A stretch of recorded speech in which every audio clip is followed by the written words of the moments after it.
മലപ്പുറം മഞ്ചേരിയിൽ മെത്താഫെറ്റമിനുമായി യുവാവ് പിടിയിൽ.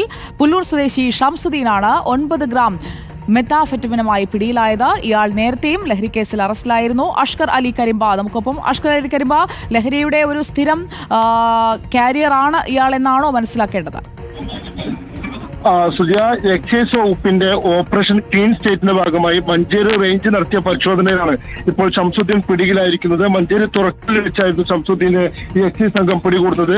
സമാനമായ രീതിയിൽ തന്നെ നേരത്തെ 615 ഗ്രാം ഹാഷിഷ് ഓയിലും 5 കിലോഗ്രാം MDMA കടത്തിയ കേസിലും ഷംസുദ്ദീനെ പിടികൂടുന്നത്. സമാനമായ നിരവധി കേസിൽ ഷംസുദ്ദീൻ പ്രതിയാണെന്നുള്ള ഇപ്പോൾ എക്സൈസ് സംഘം വ്യക്തമാക്കുന്നത്. മഞ്ചേരിയിൽ വെച്ചുകൊണ്ട് ഇത്തരത്തിൽ മഞ്ചേരി റേഞ്ച് എക്സൈസ് ഇൻസ്പെക്ടറായിട്ടുള്ള വി നൌഷാദിന്റെ നേതൃത്വത്തിലുള്ള സംഘമാണ് ഇപ്പോൾ ഷംസുദ്ദീനെ പിടികൂടിയത്. മഞ്ചേരി മജിസ്ട്രേറ്റ് കോടതിയിൽ ഹാജരാക്കിയ ഷംസുദ്ദീൻ ഇപ്പോൾ റിമാൻഡ് ചെയ്യുകയും ചെയ്തിട്ടുണ്ട്. ഷംസുദ്ദീൻ വഴി നിരവധി ആളുകളെ ഇതുമായി ബന്ധപ്പെട്ട് പ്രവർത്തിക്കുന്ന കണ്ണികളായിട്ടുള്ള പ്രതികളെ പിടികൂടാൻ കഴിയുമെന്നാണ് എക്സൈസ് സംഘം വ്യക്തമാക്കിയിരിക്കുന്നത്. ഡി ഹണ്ടുമായി ബന്ധപ്പെട്ട് പോലീസ് പ്രവർത്തനം സജീവമാക്കുമ്പോൾ ഓപ്പറേഷൻ ക്ലീൻ സ്റ്റേറ്റിന്റെ ഭാഗമായി എക്സൈസിന്റെ പ്രവർത്തനം സജീവമായിരിക്കുകയാണ്. സുജയ. ഓക്കെ, അഷ്കർ അലി കരിമ്പയാണ് വിവരങ്ങൾ നൽകിയത്.